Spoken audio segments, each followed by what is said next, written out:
संबोधित कर रहे हैं भाजपा के राष्ट्रीय अध्यक्ष जेपी नड्डा। उन्हें सुनते हैं। वह दिन दूर नहीं है, अगली बारी के लिए तैयार हो जाइए, वह बारी हमारी है, यह भी हमको ध्यान में रखना चाहिए।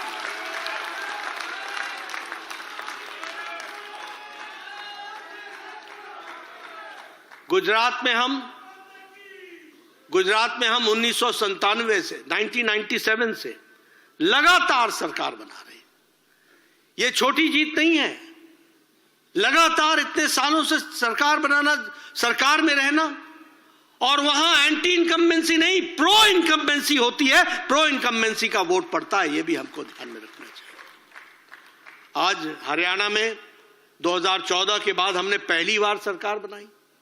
मुझे याद है जब मैं हरियाणा के चुनाव के प्रचार में जाता था, हम बोलते थे सरकार बनाएंगे, तो 2014 के पहले लोग हमारा उपहास करते थे, कहते थे तो साहब आप पूरी सरकार बनाएंगे, सोचते थे कि संभव नहीं है। लेकिन 2014 के बाद हमारी सरकार बनी और फिर से 2019 में दोबारा हमारी सरकार बनी। यह हरियाणा में हुआ है। असम में हम कभी कल्पना नहीं कर सकते थे कि हमारी सरकार बनेगी, कभी कल्पना नहीं कर सकते थे। पूर्व का इलाका सोचते थे यहां 20 सीटें आ जाएंगी। मैं चुनाव, मुझे याद है 2014 का भी चुनाव, 2012 का भी चुनाव याद है, 2011 में भी हमको याद है असम में हमारी क्या स्थिति थी। लेकिन 2014 के बाद असम में चुनाव हुआ और हमने भारतीय जनता पार्टी की सरकार बनाई और दोबारा सरकार बनाई, रिपीट की है, यह भी हमको ध्यान में रखना चाहिए। बिहार में हमने एनडीए में सबसे ज्यादा सीट जीत करके आए और हमारी अभी सरकार वहां है। उत्तराखंड की चर्चा करना चाहूंगा। पहाड़ी प्रदेश में बोलते थे अदला बदली, एक बार तुम्हारी एक बार हमारी, लेकिन उत्तराखंड में भी हम सरकार में आए और दोबारा सरकार में आए, डबल समय पहुंचे, वह भी हमारी स्थिति रही। मणिपुर हम कभी सोच नहीं सकते थे कि हमारी सरकार बनेगी, हमने वहां सरकार भी बनाई और फुल मेजॉरिटी से दोबारा सरकार बनाई है, यह भी हमको समझ में आना चाहिए। और इसीलिए कांग्रेस के पेट में पीड़ा होना स्वाभाविक है। जिन्होंने लंबे समय तक यहां पर राज किया था, आज वो वहां पर कमल खिल रहा है। अगर मैं मेघालय त्रिपुरा की बात करूं तो कभी सोचा नहीं था कि त्रिपुरा में सरकार आएगी, लेकिन त्रिपुरा में सरकार आई और वो जो पलटने की बारी थी वो पलट दी उन्होंने, और पलटने के बाद कांग्रेस और कम्युनिस्ट दोनों मिलकर के हमारे खिलाफ लड़े, तब भी त्रिपुरा में भारतीय जनता पार्टी की सरकार आई और वहां हमको सरकार बनी। मेघालय में हमने सरकार बनाई एनडीए की, नागालैंड में हमने फिर से हम आए, वहां हमने अपनी सरकार बनाई। तो इसलिए सरकारों का सिलसिला हमारा चलता रहा। लेकिन सबसे आनंद आप सबको तब आया होगा जब अभी 3 प्रदेशों के चुनाव हुए, राजस्थान, मध्य प्रदेश, छत्तीसगढ़, और यहां भी भारतीय जनता पार्टी और कमल के निशान ने। यह सब संभव हुआ है, यह सब संभव हुआ है क्योंकि लोगों ने प्रधानमंत्री मोदी जी पर विश्वास किया है। यह सब संभव हुआ है क्योंकि लोगों ने मोदी जी की गारंटी को गारंटी पक्की होने की गारंटी माना है, इसलिए संभव हुआ है। और उन्होंने प्रधानमंत्री मोदी जी के कार्यक्रमों को और कार्यक्रम के साथ साथ उनके किए गए कार्यों को मुहर लगाई है, वह भी हम सब लोगों ने देखा है। मैं यहां पर यह भी कहना चाहता हूं कि जो संकल्प प्रधानमंत्री मोदी जी ने लिए, वो सारे संकल्प पूरा करने का काम वो पूरी बखूबी आदरणीय प्रधानमंत्री जी ने किया, और उसी कारण से गांव को मजबूती आई, गरीबों को ताकत मिली, दलितों को सम्मान मिला, महिलाओं का सशक्तिकरण हुआ, किसानों को मुख्य धारा में शामिल किया और शोषित वंचितों को विश्वास पैदा हुआ कि अब वो शान से जी सकते हैं। यह परिस्थिति आकर के खड़ी हुई है और इसलिए इन 3 चुनावों में भी हमको जीत हासिल हुई है। जब मैं छत्तीसगढ़ की बात करता हूं, आप सब भी यहां बैठे हैं, आप सब हमसे पूछा करते थे छत्तीसगढ़ तो छोड़ दो, बाकी बताओ राजस्थान का क्या होगा और मध्य प्रदेश का क्या होगा?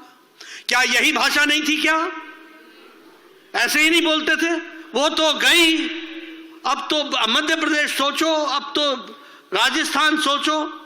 मैं आपके सामने बताना चाहता हूं कि छत्तीसगढ़ की जो जीत हुई है, हमने वहां पहले 3 सरकारें बनाई हैं, 3 सरकारें चलाई हैं, लेकिन 3 सरकारों में भी जो जीत हमको मिली उससे कहीं ज्यादा जीत इस बार हमको मिली है। 90 में से 54 सीटें पहली बार भारतीय जनता पार्टी जीत करके आई है, 54 सीट्स आउट ऑफ 90। और हमारा वोट प्रतिशत वो 33% से बढ़कर 40% हो गया, 13% हमारा वोट प्रतिशत बढ़ा है। ये छत्तीसगढ़ की कहानी मैं आपको सुनाना चाहता हूं। और मैं चाहूंगा हमारे सभी लोग जो राजनीतिक दृष्टि से जानना चाहते हैं वो इसको स्टडी करें, किस तरीके से प्रधानमंत्री जी ने जो रणनीति बनाई है, अमित शाह जी ने जो रणनीति बनाई और जो हमारे सभी लोगों ने उसको क्रियान्वित किया, उसके कारण आज छत्तीसगढ़ जहां हार की बात करते थे वहां जीत में, और वह भी अकल्पनीय जीत तक हम पहुंच पाए, वो भी हमने देखा है। मध्य प्रदेश में लोगों ने साफ कह दिया था एमपी के मन में मोदी है, मोदी के मन में एमपी है। ये छू गया था, ये लोगों को रास आया, लोगों ने विश्वास किया कि मोदी के मन में एमपी है और एमपी के मन में मोदी है। लोगों ने इसमें जुड़ाव दिया और वहां भी हम रिकॉर्ड मार्जिन से 2/3 मेजॉरिटी से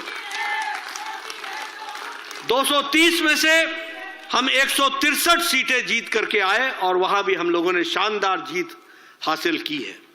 और हमारा वोट शेयर 41% से बढ़कर के 48% हो गया। राजस्थान में हमें कहते थे 50-50 आएगा नहीं आएगा, 50-50, वहां भी हमने सरकार बनाई और वहां भी हमने 3% की वोट वृद्धि की और वहां भी हमारी सरकार बनी है। लोग तेलंगाना के बारे में चर्चा करते हैं, मैं अपने साथियों से बोलना चाहता हूं,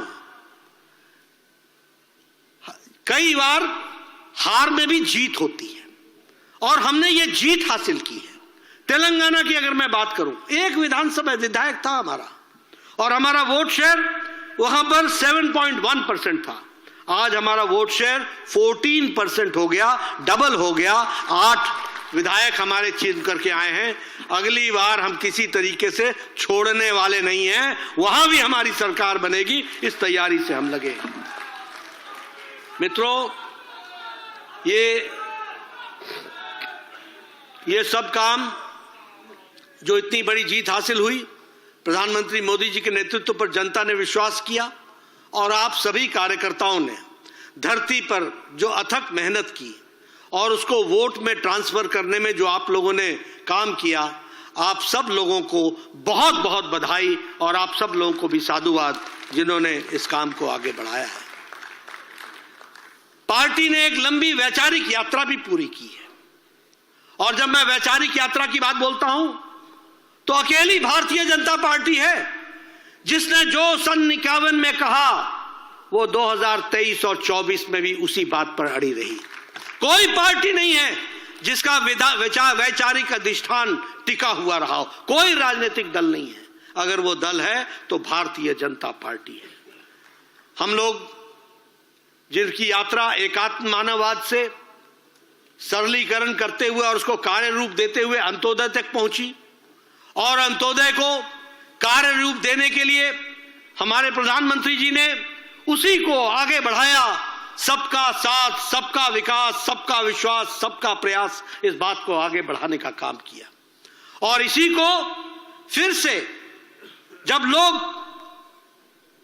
भारत की जनता को छोटे छोटे जातियों में बांटने के प्रयास में लगे, जब वो वोट बैंक की राजनीति को आगे बढ़ाने के लिए लगे, जब वो सरकार में सबका भागीदारी लेकर के बनने का प्रयास करते हैं और उसके बाद वो सरकार किसी जाति विशेष की हो जाती है और उसके बाद वो सरकार किसी विशेष वर्ग की हो जाती है, इसको अगर किसी ने इस संस्कृति को बदला और इसको चैलेंज किया तो वो हमारे प्रधानमंत्री मोदी जी ने किया।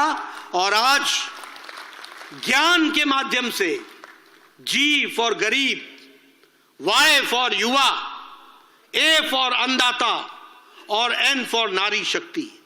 अगर गरीब की चिंता हो गई, अगर युवा की चिंता हो गई, अगर अन्नदाता की चिंता हो गई, अगर महिलाओं की नारी शक्ति की चिंता हो गई, तो देश की और समाज की चिंता हो जाती है। इस बात को आगे रखा है।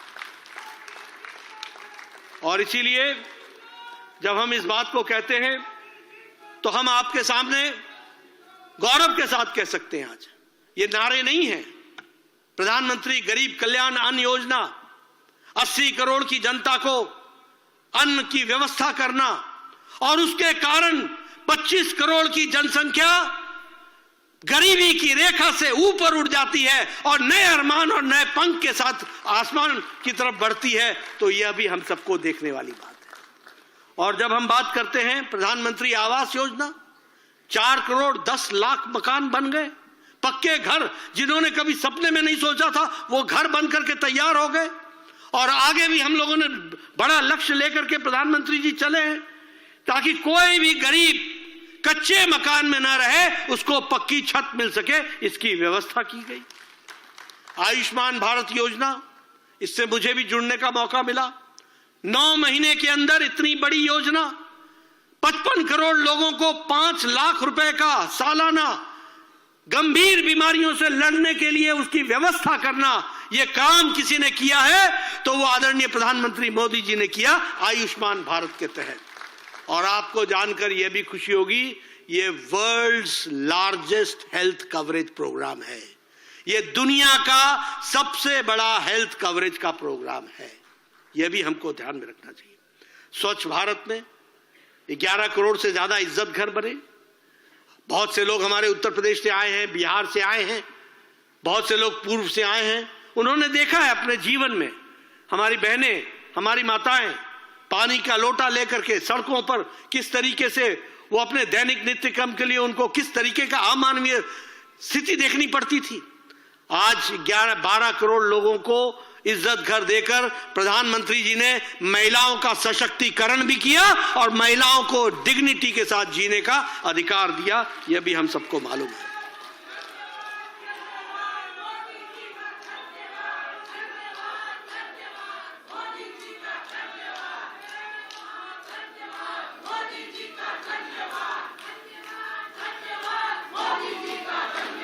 उज्ज्वला योजना, उजाला योजना, मैं थोड़ा समय लेना चाहूंगा प्रधानमंत्री जी, लेकिन मैं बताना चाहता हूं, मैं गांव से, पहाड़ से आता हूं, मैं बार बार सुनाता हूं।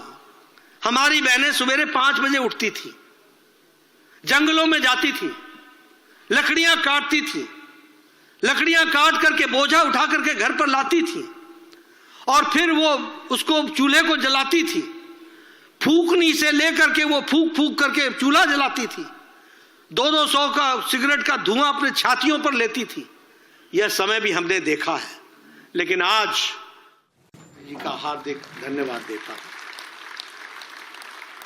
चौधरी चरण सिंह जी, जो किसानों के अधिकारों के लिए सारे जीवन लड़ते रहे, सुचिता का जीवन व्यतीत किया, सादगी का जीवन व्यतीत किया और किसानों के लिए हमेशा आगे खड़े रहे, अग्रसर रहे और किसान भाइयों की आवाज को बुलंद करते रहे।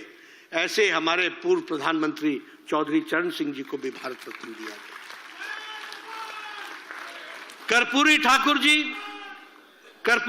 जी जिन्होंने सामाजिक न्याय के लिए, पिछड़े वर्ग के लिए, अति पिछड़ा वर्ग के लिए एक साधारण तरीके से जीवन जीते हुए गरीबों की जो लड़ाई लड़ी और उनको उनके 100वें साल के जन्मदिन पर प्रधानमंत्री जी ने उनको भी भारत रत्न से नवाजा, भारत रत्न दिया। इसके लिए भी मैं उनको बधाई देता हूं।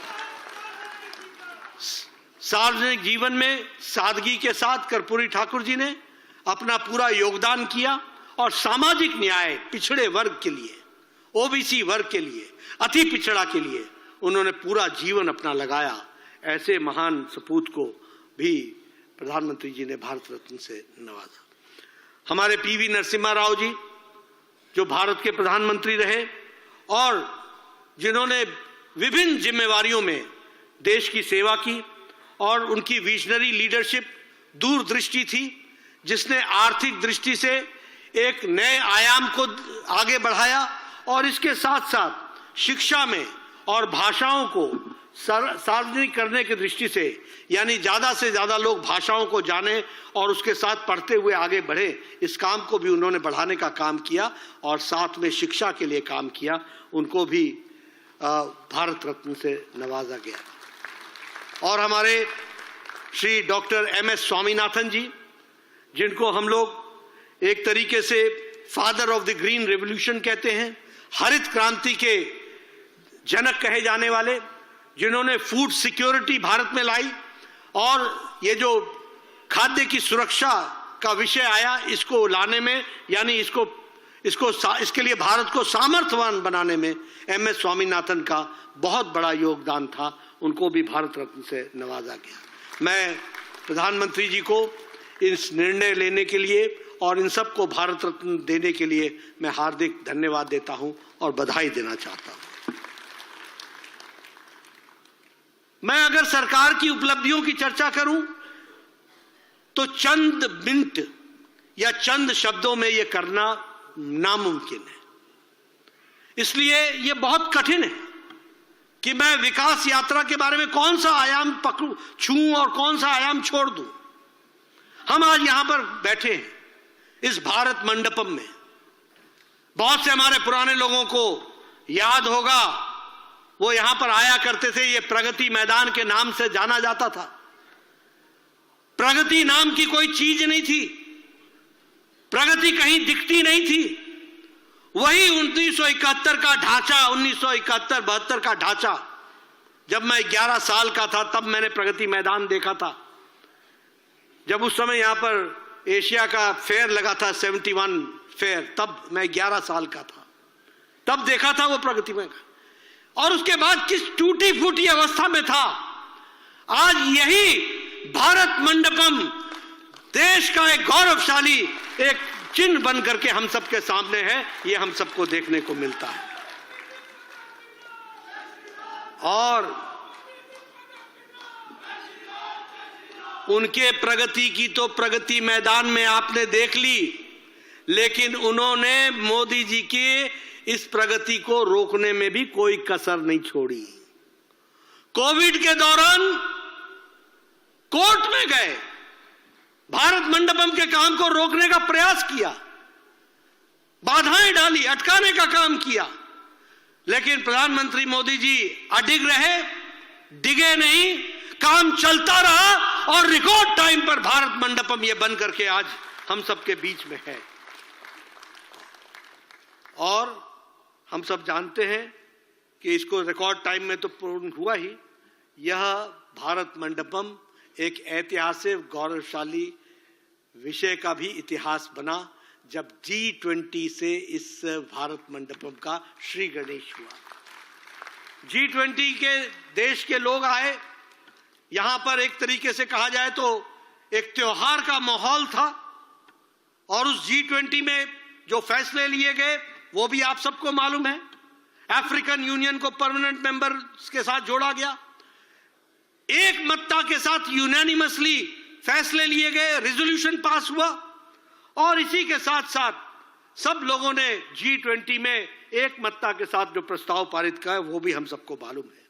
लेकिन आज हम ये जब भारत मंडपम की बात करते हैं तो यहां आपको जानकर खुशी होगी कि हर दिन कम से कम 4, 5, 6 प्रोग्राम होते रहते हैं। और दिन में यहां कम से कम हर दिन 15,000 से 20,000 लोग इस परिसर के अंदर आते हैं और उस कार्यक्रम में शामिल होते हैं। वह भी हम लोगों ने देखा है। और मैं आपसे निवेदन करूंगा कि आगे आपको मौका मिले तो यशोभूमि में जाना। वो यशोभूमि इससे भी बड़ा भव्य वो आयोजन हुआ है, वहां पर भी कन्वेंशन सेंटर बना है। और इस तरीके से देश की प्रगति में ये भारत मंडपम और यशोभूमि ने एक अपना स्थान बनाया है, वह भी हम सब लोगों को ध्यान में आता है। मित्रों, देश की आर्थिक स्थिति की अगर हम बात करें तो एक समय में हम फ्रेजाइल 5 में थे, फ्रेजाइल 5 में। आज हम टॉप 5 में हैं, टॉप 5 में। और मैं यहां यह भी कहना चाहता हूं कि 2024 में मोदी जी की सरकार की हैट्रिक लगेगी, थर्ड टर्म आएगा और हम तीसरी आर्थिक शक्ति बनकर तैयार होंगे, यह भी हमको ध्यान रखना है।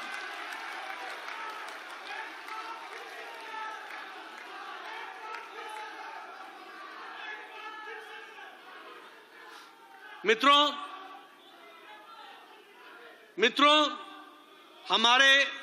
हमारे कुछ विरोधी पार्टी के लोग बड़े अर्थशास्त्री आजकल बने हुए हैं। ग्रोथ नहीं हो रही है। मैं उनको बार बार बोलता हूं, हाँ तुम्हारी ग्रोथ तो नहीं हो रही है, तो पक्की बात है, इसमें तो कोई दो राय नहीं है और होगी भी नहीं। लेकिन देश की ग्रोथ रेट को अगर देखना हो तो वो तीव्र गति से आगे बढ़ रहा है। और हमारे IMF ने भी कहा है कि अगर ब्राइट स्पॉट कोई है तो वो भारत है, जिसको हमको ध्यान में रख करके चलने की जरूरत है। और मैं जब आपके सामने ग्रोथ रेट की बात करता हूं तो आप आंकड़े जरा सा ध्यान में रखिएगा। USA का ग्रोथ रेट है 1.5%, जर्मनी का ग्रोथ रेट है 0.9%, चाइना का ग्रोथ रेट है 4.2%, जापान का ग्रोथ रेट है 1% और भारत का ग्रोथ रेट है 6.3%।